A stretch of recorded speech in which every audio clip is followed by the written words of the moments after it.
Hey guys, Mrs. Scotch here. Today I'm going to be showing you how to edit portraits on Lightroom CC. Before we kind of get started, I just want you guys to understand that just because I do something on Lightroom doesn't mean that you guys have to do the same exact thing. These are just recommendations and things that I like to do to make my portraits look really awesome. But just remember, you are the artist, you are the photographer, you have your own vision, and you get to best decide how you want the things you capture to look like. All right, so let's get started. To begin, I took this picture by myself using the DSLR in my classroom, so if it is a little bit blurry or not the usual quality that you would expect from your teacher, please be forgiving because it is very hard to focus manually as you are trying to take a picture. So whenever I import my pictures, my goal is to make sure I look like the person or the thing that I'm editing with a portrait looks like the best version of themselves. I don't like to go too over the top because I think you just want to make sure people, you capture them as they are. That being said, there are some really cool things that you guys could do. I've seen split toning on Instagram and just some cool effects. If that interests you, please go ahead and do it. Do not be dissuaded. I will say, I know you can do this in Lightroom. That might be a fun little activity, but that's not something that I'm gonna work on here. We're gonna just keep it nice and simple. So to start off, this picture, I start off always with kind of the light box here. This is a pretty well exposed photo. I did that on purpose. I wanted to make sure I didn't have to edit too much. But I just go down the road, to be totally honest with you. I like to just check and see everything and see if it looks good, then I'll leave it. There is no right way or thing that you must do.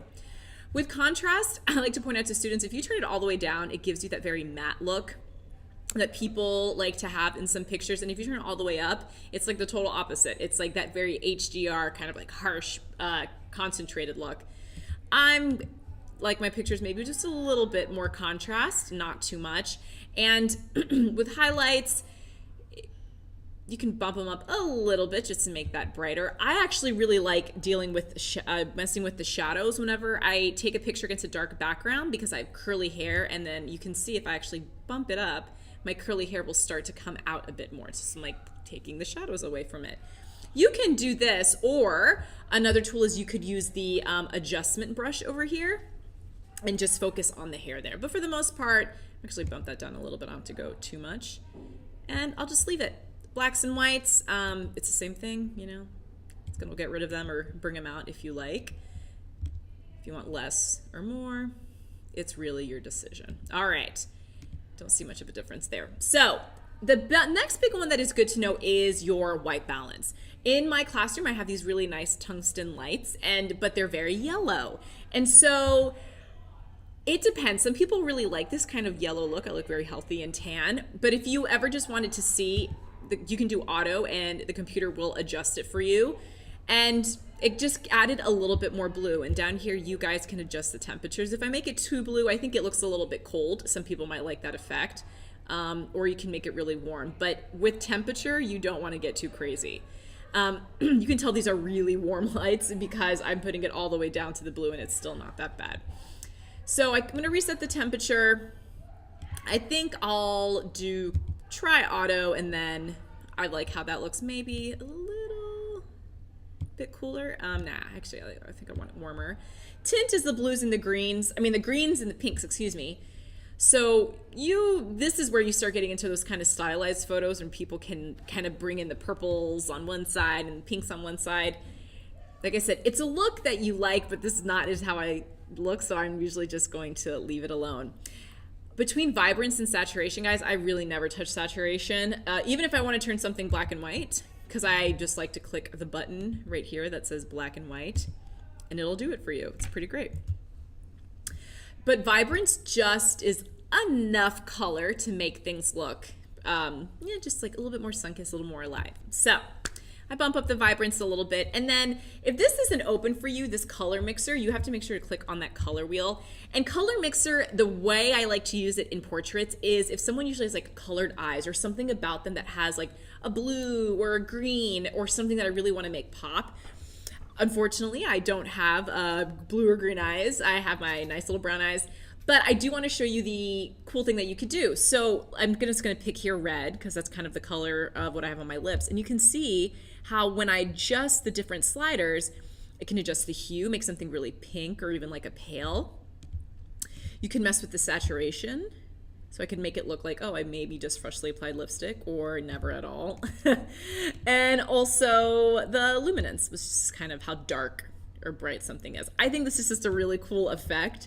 For the most part, you don't have to do it. I just think it's kind of fun. So maybe I'll just bump up maybe my lips a little bit. All right.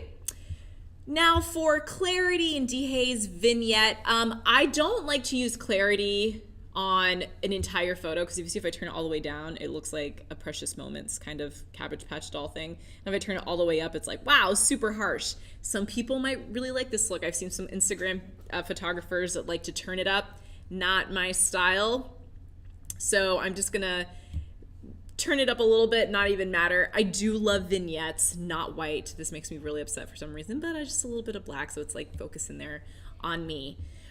With your grain, portraits, usually you want them to be just like really creamy and smooth. If you bump up that grain, it's going to give you this effect. Just kind of a, more noisy picture. All right, so those are the things that I like to focus on. There are different things here with removing enable lens corrections. It's not really that necessary. I just stick to light, color, and a little bit of the effects. If you ever wanted to play, actually, there are presets in Lightroom CC. There's a ton of them, and so if you wanted to mess around and see what something would look like in a black and white contrast or in color bright, there's a lot of options that you can see, which I think is pretty cool.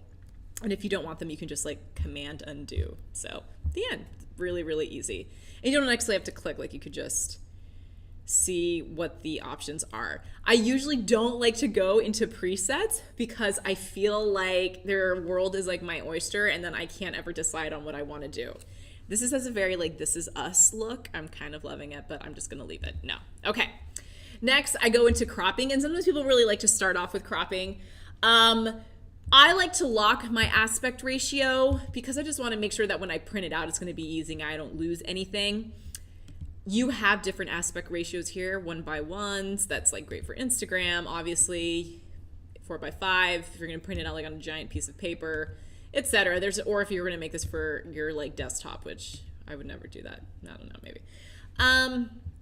I also like that you can switch it from rotate the aspect ratio, so I can actually make this into a portrait, which I am going to do just to focus on things a little bit more. And here you can see I tried to take my pictures to the rule of thirds, so my eyes are kind of there on the line. All right, so that just cuts out a little bit. And I like that it just added right in that vignetting. All right, now we're gonna go into the healing brush, which I think is a great tool. I like to call myself a feminist Photoshopper, meaning that we just get rid of little blemishes or imperfections, but we still keep what we are.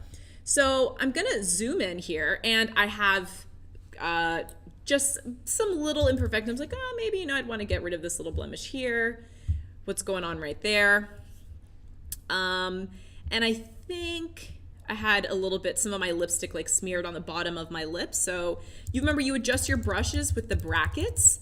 And so you don't have to make it too big. I'm just gonna trace along there. And then it'll just take a picture of whatever is below it and we'll get that sorted. All right, and then you just have to like, you can like click out and then you can see what you created. So remember, like I don't wanna change too much how I look. I think it's working out for me, but I just wanted to get rid of some of those blemishes. Now you can see here, if I like zoom in, you can kind of tell where I took that picture of my blemish. So if I feel like, that's super noticeable, I can make my brush a little bit bigger. If I have this a little bit more, let's try this. I don't want this to look, all right, that looks better. Glad I pointed that out. All right. Now we're gonna go into the adjustment brush. So the adjustment brush does everything that you can do here when you're fixing all these different aspects of your photos, but it just lets you focus them. And this is a really good tool for that. So remember when we were talking about the shadows in my hair and I really wanted my hair to stand out more, what I actually could do is I can add in a brush, I can turn up those shadows and just color my hair. So then my hair, the curls, you can just see them defined and stick out a little bit more. So there we go.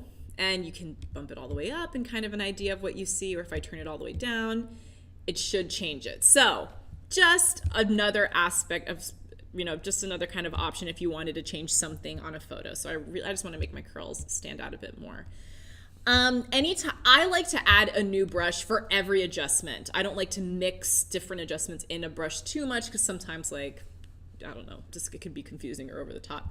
So for clarity, like, let's say if I wanted to turn it down, maybe smooth things out a little bit, kind of just go over my forehead. The brush is kind of big. You're going to see it with clarity. There's not much that it's going to do. If I turned it all the way down, maybe you could see something. I personally don't think so, but whatever. And remember, if something happens on your face that you don't like, you can just always just like click on it and then you hit delete at the end. So that to me is actually pretty much what I do. There are things that you guys can do with teeth whitening or getting rid of blemishes. You can keep going. Remember, it's like we are perfect as we are. Imperfections are the best thing. When you are ready to export your picture, you just make sure you go up here, the little share button, save to, and you don't necessarily need to save it in full size because we're not printing these out as like a giant poster. I just like to put them around the room, so just small. Go ahead and save it. And yeah, so I hope these are some tips that can help you. Like I said, if you don't like the way I do it, you do not have to do it like this. This is just a little bit of help to make your awesome portraits even more awesome. Good luck. Can't wait to see what you make.